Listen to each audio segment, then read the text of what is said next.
अॼो की हदीस क़ुरान शरीफ़ जे मुतालिक़ आहे। रमज़ान ऐं क़ुरान जो पाण में गहरो ताल्लुक़ आहे।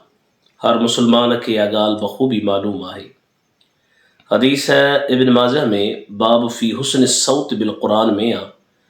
अन साद बिन अबी वक़ास रज़ियल्लाहु अन्हु क़ाल, हज़रत साद बिन अबी वक़ास रज़ियल्लाहु ताला अन्हु फरमाइनि था, समिअतु रसूलल्लाह सल्लल्लाहु अलैहि वसल्लम, मूं रसूलुल्लाह सल्लल्लाहु अलैहि वसल्लम खां ॿुधो, यक़ूलु पाण फरमाइनि पिया, इन हादल क़ुरआन नज़ल बिहज़निन, बेशक ही क़ुरान फ़िक्र ऐं बेक़रारी पैदा करण जे लाइ नाज़िल थियो आहे। यानी ही क़ुरान इन जे लाइ कोन्हे त असीं हुनखे रखियो वेठा हुजूं या सिर्फ़ु उनखे पढ़ूं पिया ऐं उन मां असां तफ़कुर ऐं असांजी दिलनि में ख़ौफ़ ख़ुदा पैदा नथो थिए।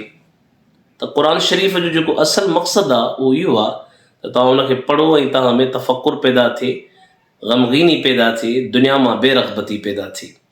त इहो मतिलबु आहे इन हादल क़ुरआन नज़ल बिहज़निन, त ही क़ुरान नाज़िल थियो आहे बेक़रारी जे लाइ, ग़म जे लाइ। फ़इदा क़रअतुमूह, पोइ जॾहिं तव्हां उनखे पढ़ो, पाण फरमाए फ़बकू, पोइ तव्हां रो। क़ुरान शरीफ़ पढ़ो त रो, सम्झी पढ़ो, रो। जीअं घणनि बुज़ुर्गनि जो मामूल रहियो त उहे पढ़ंदा बि हुआ ऐं रोअंदा बि हुआ। फ़इलम तबकू फ़तबाकऊ, पाण करीमन फरमाए जेकर तव्हां रो नथा त पोइ तव्हां रोअण जी कैफ़ियत पैदा कयो, रोअण जो नमूनो पैदा कयो। अॻिते फरमाए वतग़न्नऊ बिही, ऐं क़ुरान खे सुहिणे आवाज़ में पढ़ो, जल्दबाज़ी न कयो क़ुरान पढ़ण में, जो ईअं क़ुरान पिया पढ़ो ॼण पोयां पुलिस पियल आहे, तकड़ में, ताजील में, इहो क़ुरान ईअं न पढ़ो।